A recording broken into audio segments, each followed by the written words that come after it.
Fill to capacity. Crazy good stories and timely topics. Podcast for people too stubborn to quit and too creative not to make a difference. Inspiring, irreverent, and informative. Stay tuned.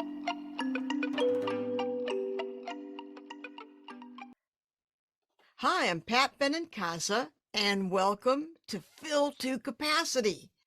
Today's episode, Color Chronicles, exploring the world of Ed Charbonneau. Ed is an artist, adjunct faculty at the Minneapolis College of Art and Design, and he hosts Chromosphere, the Color Theory podcast.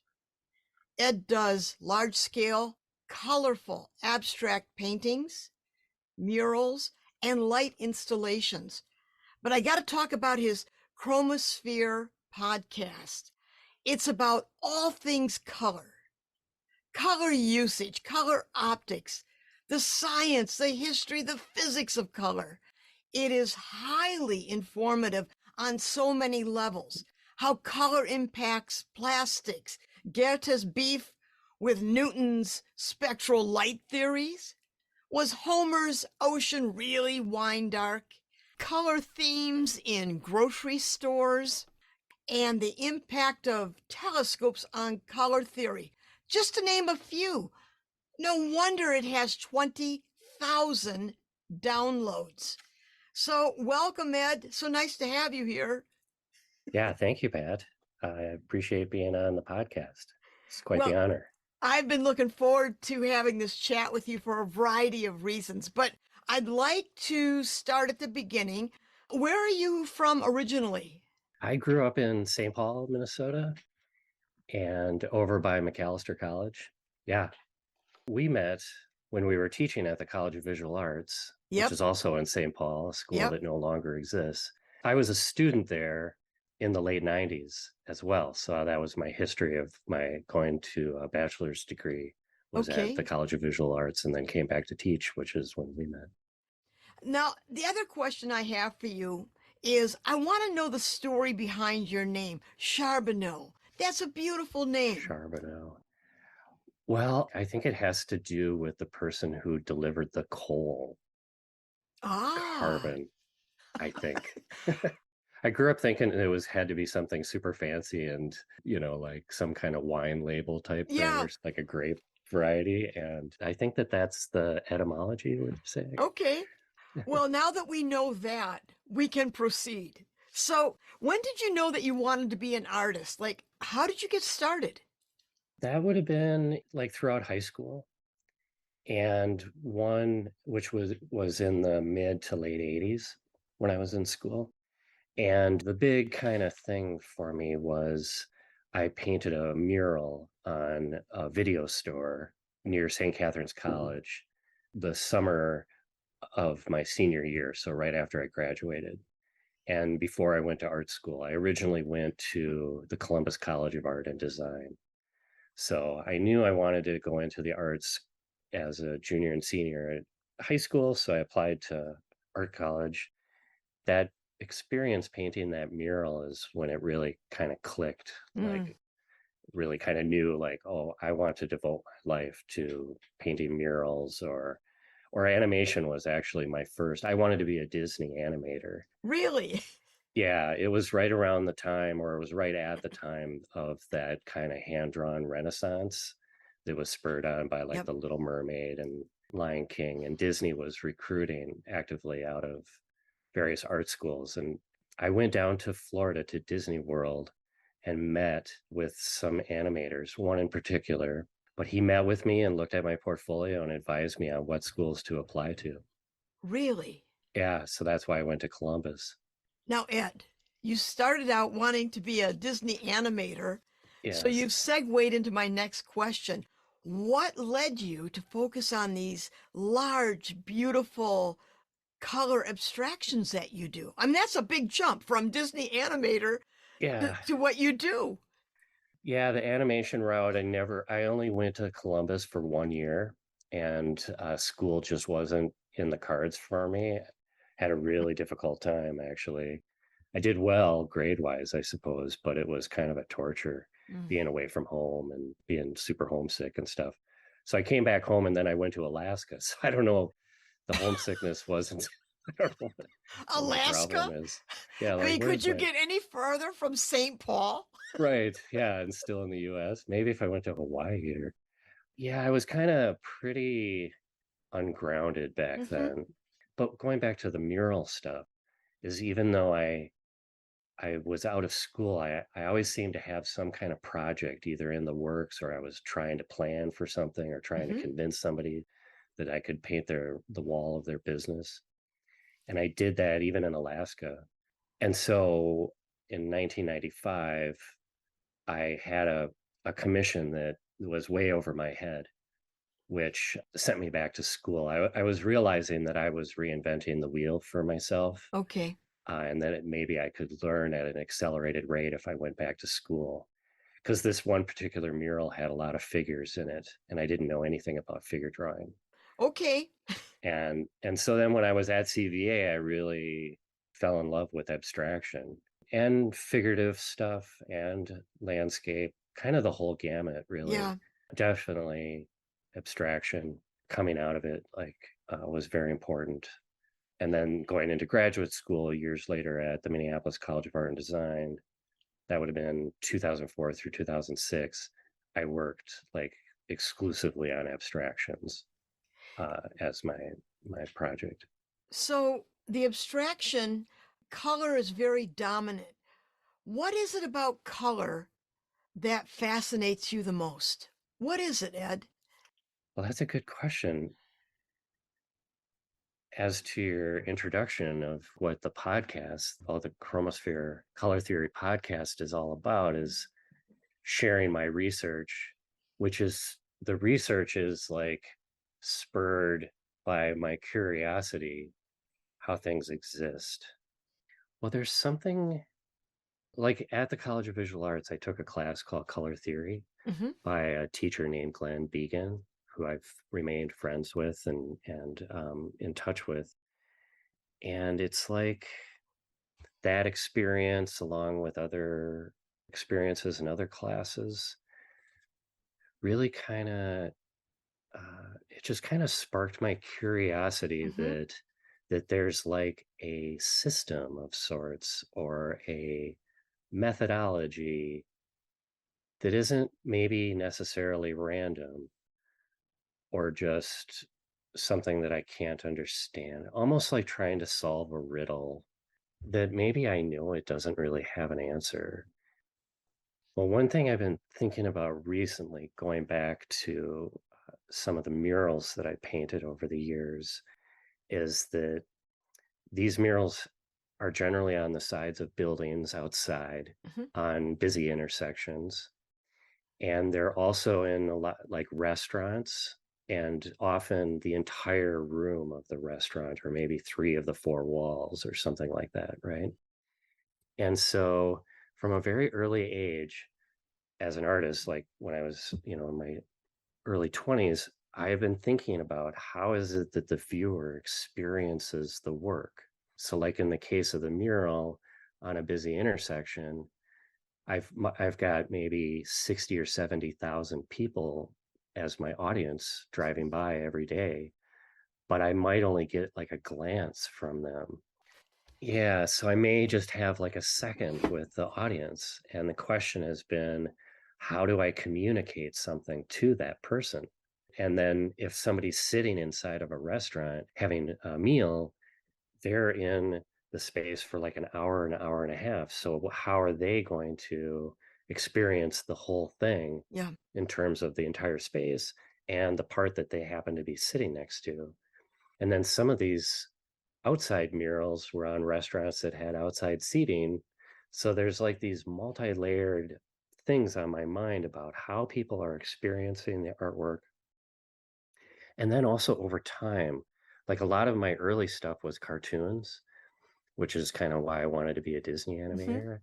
And so I painted these big cartoon murals in daycare centers and like family restaurants. Hmm. One in particular in St. Paul used to be Snuffy's restaurant near McAllister. And there I was like, all right, these kids are going to be having birthday parties surrounded by these incredible, colorful, huge animals holding the menu of the restaurant. And they're just ridiculous paintings, or not ridiculous, but like super fun, and just kind of very comical.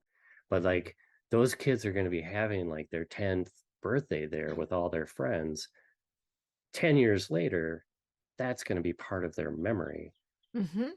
And so I started thinking about very early, like that these paintings exist in time and space in terms of how they build memories and create Yeah. experiences for people. And so when I took a class like color theory, which tried to start explaining the properties of color, which are essentially hue, value, and Mm-hmm. chroma. So, like the hue is the color family, like what piece of the pie in the color wheel, like red, yellow. The value is how light and dark it is. And the chroma is its chromatic intensity, or like the saturation. Mm-hmm. So, a very intense fire engine red versus a very dull pink is technically red. It may not just be as chromatic, and it's Mm-hmm. lighter in value. So I started getting into like trying to understand all those relationships because I saw them as core to how people with color vision that's similar to mine, if I can, try to guess at, because everybody's color vision is different. That's the Yeah. one thing I've learned in my research. But so my goal has been like, how can I just communicate something to someone? And I think my analytical mind just kind of like locked onto this as an avenue of trying to strategize Mm-hmm. while I'm thinking about design and subject matter and color, which is all related. What's beautiful about that, Ed, on a variety of levels, is that in doing public projects, I've done public art projects myself, and Yeah, the baseline given is it looks like it's always been there. So when yeah, someone walks into that restaurant and sees these playful images, it just feels like when they built the place that this was just a part of it. I mean, it has to have that kind of feel to it. And I really love how you approach making art on the other side of the desk, if you will, the viewer. right. Like an Yeah, artist can say, hey, this is my work, it's going into this place, this is what I always do, end of yep, discussion. But you engage on a more intimate level. Yeah, 60 or 70,000 people might take a glance or drive by, but they're still experiencing your work. right. What I break down from that, color was your language of communication. Yeah, very much. Right. Because a lot of the times, if it's just a glance, the color, is going to be it. And well, Yeah. part of it comes from trying to analyze billboards, thinking that they just have a glance and they have to sell something and they must be successful because those billboards are expensive. Yes. And so looking at them, I've learned a lot over the years. Like, how are they directing the eye, or where's their message? What's happening? Yeah. Yeah, I've come to think that the highest value contrast of the piece, the difference between light and dark, may be the most noticeable in a great many people's perception. Yes. Now, when I worked in glass and steel with color art glass, I spent 2 years studying stained glass windows from 13th century. I was buying these images, cutting them up, rearranging. I wanted to Yeah, know the color system, the message, and the line use.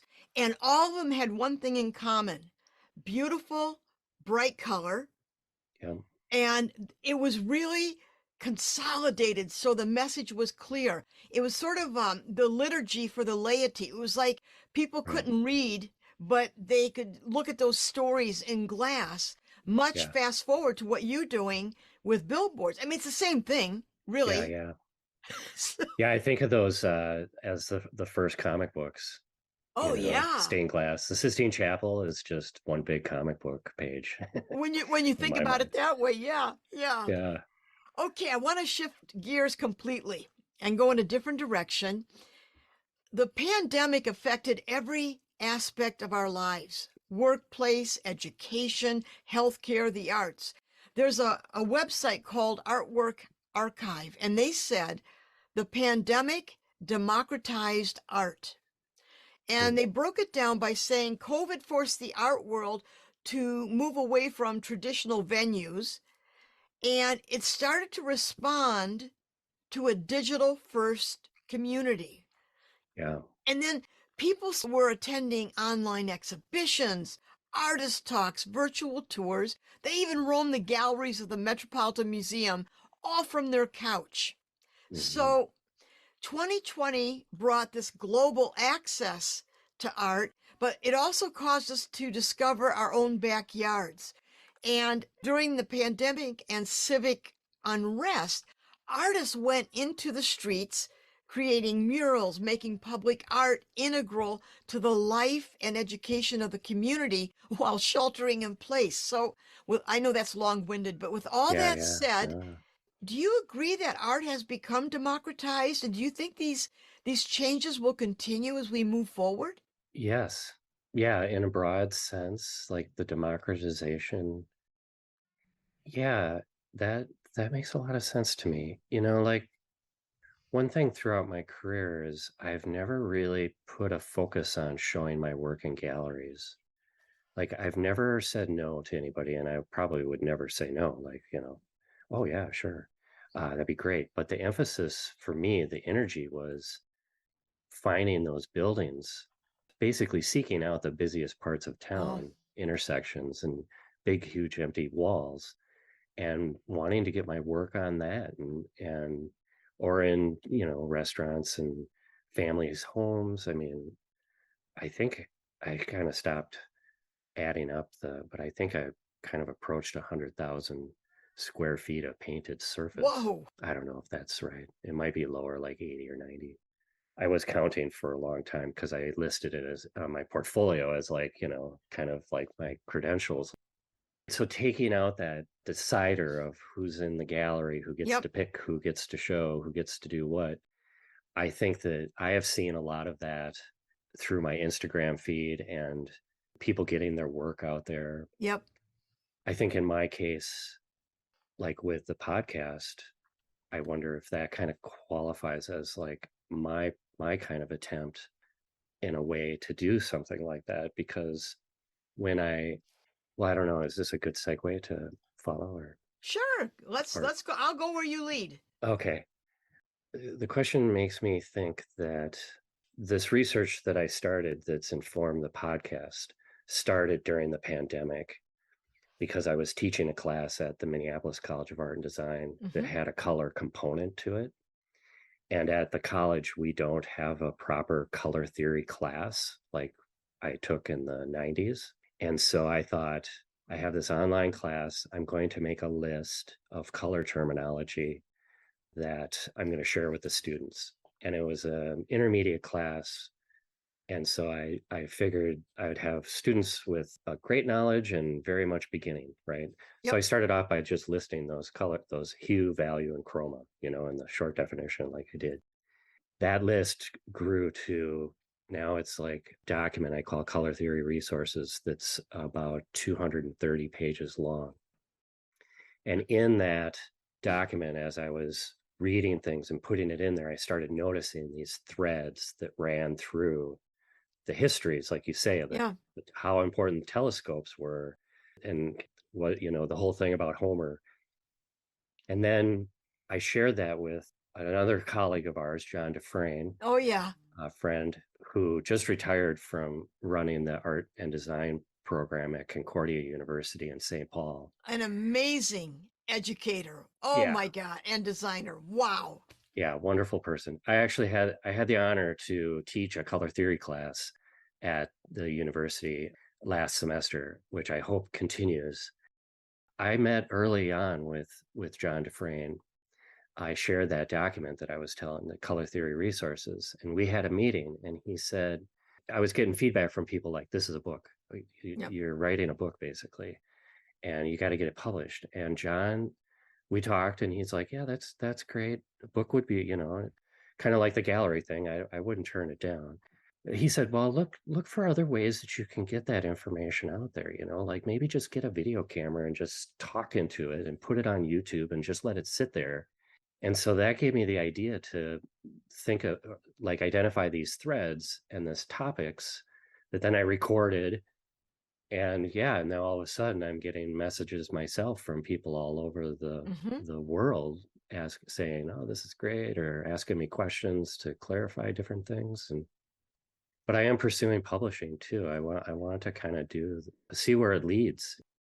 For me, it's definitely something that came out of the pandemic that I Yeah. was able to devote myself to. I have to say, Ed, I look at your podcasts and I listen.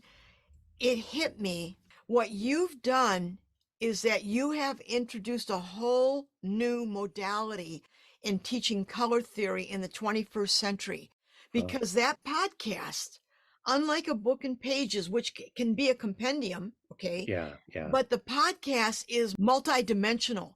And right, what's phenomenal is that we have a generation that's grown up on social media. So rather than pick up the book, they can follow your series of podcasts and get a yeah, hell of a wonderful education. Teachers can use that to teach, but I think it is a brilliant way of packaging color theory for now, for people in this day and age. I think it's the yeah. freshest thing that's happened in art educating in a long, long time. Wow. Well, thank you so much. I appreciate that a lot. I think part of my motivation is like going back to MCAD not having MCAD is what we call the Minneapolis College of Art and Design. Thank you. We have Um, international listeners, so I appreciate yes, you yeah, clarifying. in Okay. Minneapolis, Minnesota. Part of what I learned in my research that MCAD does not have a proper color theory class, like a standalone Mm-hmm. class, which when I went to Columbus, I took color theory as part of the foundation year, which is the first year. And then at CVA, I redid parts of the foundation program and took color theory again with Glenn. And so I looked up Columbus, Ohio. I went back to the Columbus College of Art and Design and see like, wow, has anybody posted one of their syllabi online for color theory recently? And I found an article that they disbanded the class, I believe in the early 2000s. And they had like a little intra campus newsletter type thing. The sentiment was they wanted to get to making stuff more quickly.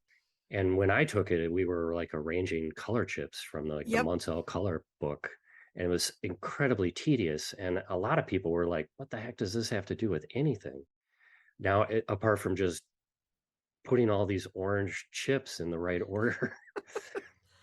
And so when I set out to have my class and to make, and as this thing has grown, I've been trying to like pair hand in hand, like, how is this relevant? And then Yeah. always bringing it to me, like, this is my experience because I have to. The one thing I got to be super careful about the whole thing is like everyone is experiences things differently. Yep. And that was one of the issues with especially the color theory class that I took at Columbus, not the one I took at CVA with Glenn, but the one in Columbus taught it was like it was dogma, like it was the Yep. rules, like this works and this does not work, and you're right, and I get to decide who's right and wrong, right? Mm-hmm. And I reject that like 100%, which I kind of admire that idea of a democratization of the art world Mm-hmm. through social media because people are like taking control of the situation and not Yep. waiting around for somebody to tell them that they're good. And because that should just be self-evident that they are, it's like not even a question. So in the approach to my research, I've tried to like thread it together so that it feels applicable, even if it is stuff from 1,000 years ago, or because a lot of it has, well, some of the more I'm working on stuff for season 3, but I get into with season 2. The idea of what is considered to be a harmonious color palette has a history that goes back to Aristotle, and we're Mm-hmm. living with it right now. It's been taught in art schools since art schools were invented. And so, it's there, it's all around us. Because, yeah, and I was thinking about that too earlier, like going back to those stained glass windows Mm-hmm. from the Middle Ages that you were investigating and collecting. Like people back then, that might have been one of the only colorful, kind of art produced Yeah. things in their town, or that they would Yep. see in a week or a day, but we're surrounded by, going through a grocery store, everything is designed to within an inch of its life. And those palettes are not a mistake. They're not just random, you know, No. like what is on those boxes and those cans, and even how the vegetables are arrayed in the produce area. It's all there. So that's where I've been like, yes, this has to do with art, and Yep. I'm an abstract painter, but to me, this is about human experience of color or something. And I just happen to filter it through my own lens, and I make paintings with this knowledge. Mm-hmm. Although I branched out to make light installations with another professor at MCAD, Rick Sfera. We did a collaborative piece this past fall that was a really great experience. And yeah, I mean, it's so multifaceted. The other issue back in the olden days with color theory was that it was taught to painters. Yes, I So I was in, remember. Yep. yeah, I was going to school to be an animator. So I'm like, what? So it was very much the old boys network, Yep. Don't go down that road. because the painters Yeah. had to be men, Yes. and I mean, it's Yes. just so that horrible history is embedded in it. So early on in my project, I realized when I started writing down for my list for my students that all the color theory people that I could write down, like Munsell and Johannes Itten Giannis and Joseph Hinton. Albers, they're Yep. all men, all Yes, they men. are. And I was like, this is wrong. Ed, this is not right. I was ashamed of myself and incredibly disappointed that I had made it to like 51 years old, and that was it. And I considered myself somebody who was like, had a pretty decent knowledge base of Yeah. color theory. And I happened to be with that class at MCAD at the start of the pandemic. I was working with a graduate assistant named Jordan Brennan, and she knew that we were going to be working on color theory as part of it. So she went online and bought this book that looked cool by an author, Dr. Alexandra Laska, who works in England and has published many things on color. Mm-hmm. And her main thesis is bringing light to female color theorists that have existed over the centuries. Wow. Yeah. And so I've made that a priority of mine. So Mm-hmm. in the episodes, you'll notice, and even in the one where I discuss Emily Noyes Vanderpool, I talk specifically about her concepts and Itten's, I Yep. believe, in that one. And in the subtext of what I'm saying, without really coming out, because I try not to make declarative statements in the podcast, but I try in the subtext to infer that she was ahead of Itten with practically the Mm-hmm. same ideas. Mm-hmm. And if he had her book, which could be very likely because he published his book in the 60s and she published in 1905, I believe. Mm-hmm. If he had her book, then, you know, then he may have plagiarized like pretty much his whole. Well, I don't Whoa. know. See, that's where I don't want to make. Yeah. So I got no proof of that, but it just makes me so angry to think, well, and so that's a huge thing. Like going back to that old boys network of Yep. color theory and all that crap. And yeah, this is a PG podcast, right? I can't use the Oh no, words you that I can want to do it. use. You use whatever you want. Um, But you're yeah. talking about something as a woman artist in the 70s, 80s, 90s. Make I was carried by a gallery in Minneapolis that had 18 artists, and 3 of us were women. So it's something that we have lived. But I want to go back for a moment. For those of you who are listening who are not artists, in a sense, we're talking shop here, as Oh if yeah. 2 artists having coffee in the studio. But what I want to say to the non artist listeners, the next time you walk into a grocery store, think of it as you're walking into a 3D palette. Yeah. The second you go into the door and you go down produce, look at the palette, the array of colors, how they move from greens, yellows, oranges, however they lay it out. And then go down the cereal aisle if you want to Yeah. have a pop art moment and Yeah. just look at the visuals. So instead of going, I mean, get your shopping done for goodness sake, but Yep. think of it as you're walking inside a palette. Yeah. And that comes back full circle to what you've covered in your podcast. Yeah. And then I think part of it has just been this curiosity of asking why? Why? Yep. Like years ago, it's fairly well established now, but all in the produce area of the grocery stores that I go to, all of a sudden, all of the cases and the shelves and stuff like that were black in color. And so then my question is like, well, why did that happen? Some Hmm. just obvious, right? But I think it has to do with a concept called simultaneous contrast that this guy Eugene Michel Chevreul articulated in, I want to say, like 1857. But it has to do with how colors that are around each other, they emphasize each other Yeah. and they compete with each other. And black offers the least competition to the green lettuce, to the green tomato, Yeah. whereas a white, well, I don't know if it has the least competition. Actually, I have a theory that the Illustrator background, if you open up Illustrator, the program, the default background is an RGB value of 98, 98, 98, which makes a gray that's kind of dark. It's similar to the gray of an Apple MacBook. And I think that they put that gray there because that might offer the least competition with the colors that the designer is then going to start arranging, or if you put a photograph on that background.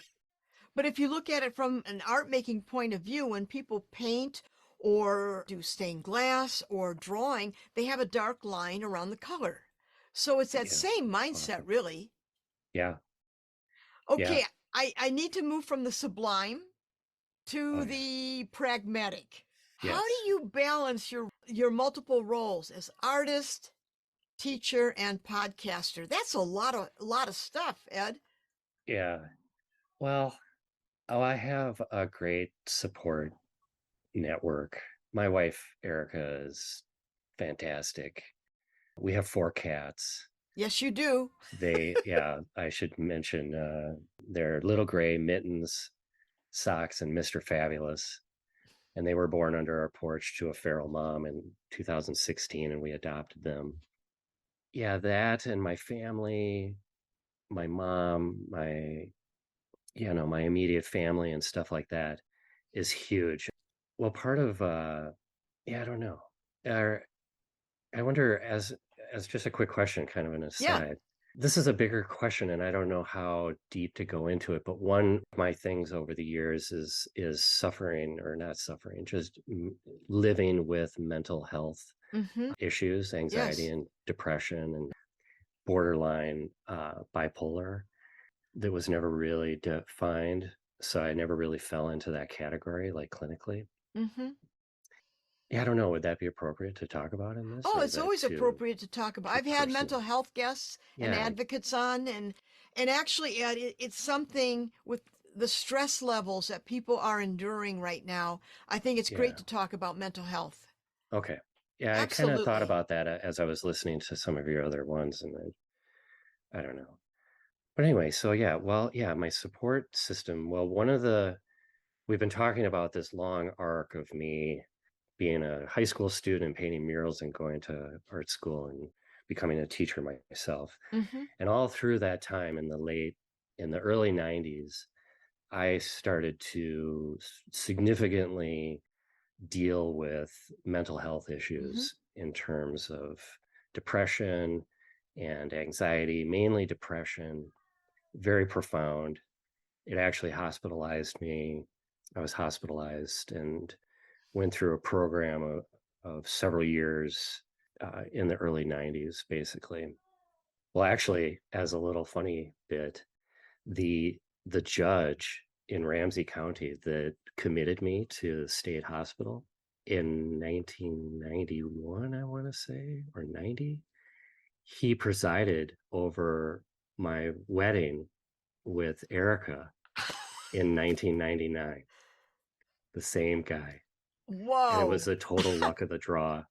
And on top of it, he was a friend of the family. He was my godfather's wife's brother. So I'm like, Oh, all wow. right. Well, and maybe that speaks to like this whole thing, like everything is connected, you know? So Yeah. it's like sometimes it's crazy like that. Like the guy who sentences me to, you know, because I basically needed to be, I guess, more or less incarcerated, I guess, I don't know, in a mental health facility. And then since then, you know, my support system, I've seen since 1993, I've seen twice a month the same therapist in Mm-hmm. South Minneapolis. And so I have a huge support system. And Mm. I think that I self-selected, as maybe many do, you know, I've wondered about it. I wrote my thesis in undergraduate on the prevalence of depression in artists. Mm-hmm. And my thesis was looking at how artists use their work as a coping mechanism Mm-hmm. to like get through the day or to make sense of the world or to, for whatever however many myriad of reasons, you know, which I certainly like identified with and have. And so yeah, so like this whole thing about the podcast and the painting and the Mm-hmm. teaching is that in one respect it is wonderful and I love it. I get so much satisfaction out of doing it. But at the other side of the coin is that I got to be careful because I am so obsessive that I can disappear into this as I did during the pandemic. Yeah. I kind of lost it actually a little bit. Mm-hmm. And that's why this thing became 230 pages like in just a couple of years. And so it's like it's all connected into one thing that's kind of keeping me going along, Yeah. but it's not exactly just me running around having fun all the time. It's I think at its base it kind of that curiosity is like this notion of trying to make sense of the world Yeah. because unfortunately in my mind often the that depression thing the sense of things or is not exactly always self-evident. It's Yes. not, you know, I gotta find it. It's actually, yeah, I don't want to yeah, Ed, I wanna jump in and say what I love about your story is that so many creative people, a lot of people are dealing with mental health issues, and you can fall into that sinkhole very fast, any of us.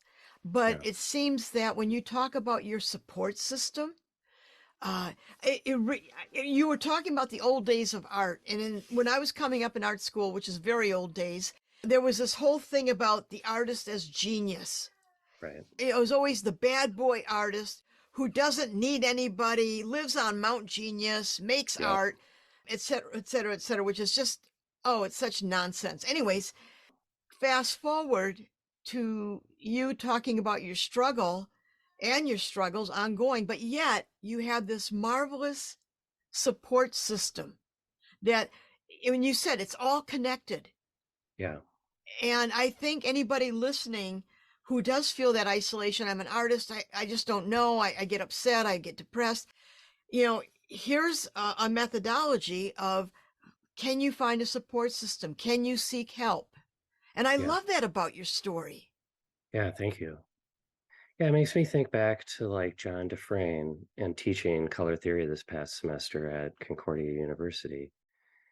And part of being isolated in the pandemic, and I'm writing this thing, my natural inclination is to try and share what I have with people, Yeah. just like painting a mural Yep. on the side of the building, Yep. rather than hiding it in a gallery. Not that I'm saying that that's a bad thing, that's cool too. And so I shared it with a number of people, and you know, and over the years, I've noticed that those people are my support system, and it those things lead to things. Yes. And so just sending it to John, no motive. I had no motive, just like, I Mm-hmm. want to share this with you. I find it interesting, and I think you might think it's interesting too. And I don't know how I worded it. Or maybe it was just to kind of, I was sending emails just because, we weren't really seeing anybody, Yeah. just to say, hey, this is what I've been up to, Mm-hmm. hi from St. Louis Park. And so then that led to a meeting, which led to a podcast, which Yep. then led to him being like, well, what about, taking this podcast and turning it into a class? Yep. So in a way, I did things, but I did nothing by myself. Well, Like, what's really interesting about this, the truth or the heart of it, an artist has this need to share. It's like we don't just go into our house, make art, destroy it so no one will ever see it. We yeah, have this profound need to share. And I think that that expressive, that's about our expression. It's yeah, not enough to make the art.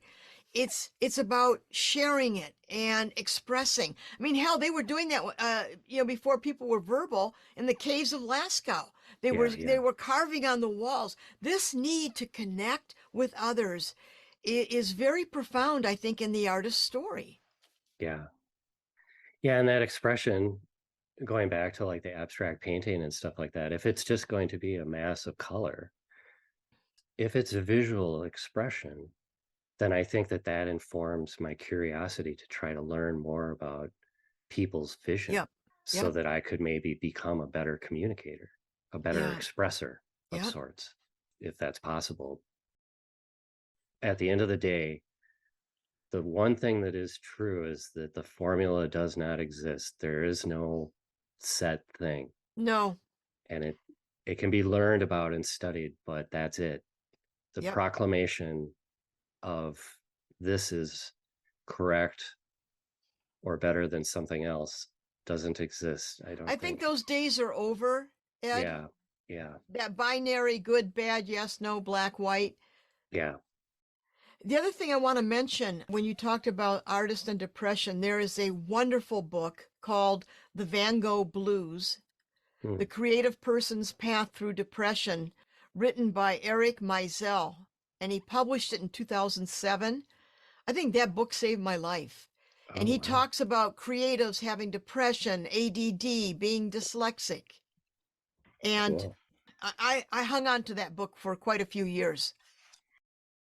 Well, Ed, as we wind up the hour, do you have upcoming projects or exhibits or podcast things that you want to talk about? I know you've moved into a new studio space, which is always exciting. Yes. My studio mates who I've shared a studio with for many years, since the late 90s or mid 90s, we lost our studio to gentrification in 2020, right before the pandemic. We did move in with some friends, so we did have a space to work, but it was quite a bit smaller and as able to spread out and make large works. Like yesterday, I was working on a painting that was 5.5 by 10 feet. And so yes, we have a new studio, and that has created a lot of new energy. Mm-hmm. I'm working on content for season 3 of the podcast, and I'm planning on doing more interviews. So I'm actually learning right now from Mm-hmm. you. I did the first one with my studio mate, Jeremy Shapinski. Yeah, I think we first got a studio together in 1996 or 7, I think we were saying. So he'll be episode 1 of season 3. I have several other ideas for people to interview. I'm also taking an online color theory class that begins this week and runs for 8 weeks every Sunday. And it's through the National Art School of Sydney, Australia, in New South Wales. Nice. And it's taught by Dr. David Briggs, who I've met, quote unquote, via Instagram and because of the podcast. Yeah, so now I'm going to take his class and see where that leads. The guy is, well, I attended a lecture that he gave about a year ago, and it was brilliant to say the least. So I don't know what it's going to be in store, but Very try exciting. to expand my knowledge, keep going. Well, I got to ask you one question. If colors could speak, what story would your artwork tell? Yeah, I think, yeah, that's a good question. I'm thinking about it too much. That's the first thought is, well, speaking of Jeremy Shapinsky and the studio, we have a saying at our studio that 50% of creativity is lunch, as opposed to that old thing of like 1% inspiration, 99% perspiration, Yep. back to that manly, like I gotta work, work, work. Mm-hmm. And then but I got that genius idea of Michelangelo on the mountain. We say 50% of creativity is lunch. And I think that expresses my work. I think about that all the time, that it's like this idea of talking about stuff and experiencing things and making artworks that respond to that in some way, shape, or form, and very whimsical. Maybe the work itself may look serious and Mm-hmm. whatever, or I don't know. But a lot of my stuff is very playful. Like the most recent things that I'm doing are just putting dots on a canvas. And it's just dots that I'm making with a rag. Because when I went into the studio, we were getting set up. I couldn't find my paintbrushes. So I was like, all right, how can I apply paint? I want to paint right now. I got a Yep. new studio. This has to happen today. I had made a real completed painting since 2020. So it's like 3 years Yeah. and I, essentially defined myself as a painter. And Mm-hmm. so it's that. And even the one I was working on yesterday was a painting that Jeremy and I had started together working with it, and that had never finished. So I said, well, could I use that canvas? So I just turned the thing upside down and painted on it. And so yeah, if the colors could speak, I think that they would be like confused and wondering what's going to happen next. Oh, that's beautiful. That says it right there, Ed. Yeah. Well, Well, thanks. Ed, thank you for coming on Fill to Capacity. And I really appreciate how you shared your insights and your own personal story and the backstory on the podcast. It was just great hearing you speak. And Thank you. thank you. Yeah. Thanks for inviting me to be on it and making that. Yeah, it's been wonderful. I'm such an honor to be able to be part of your project. Well, thank you. And I have big respect for who you are and what you do. Thank you. Likewise. Yeah, thank you. So, folks, if you've enjoyed listening to Fill to Capacity today, okay, tell your friends and subscribe. Thank you and bye.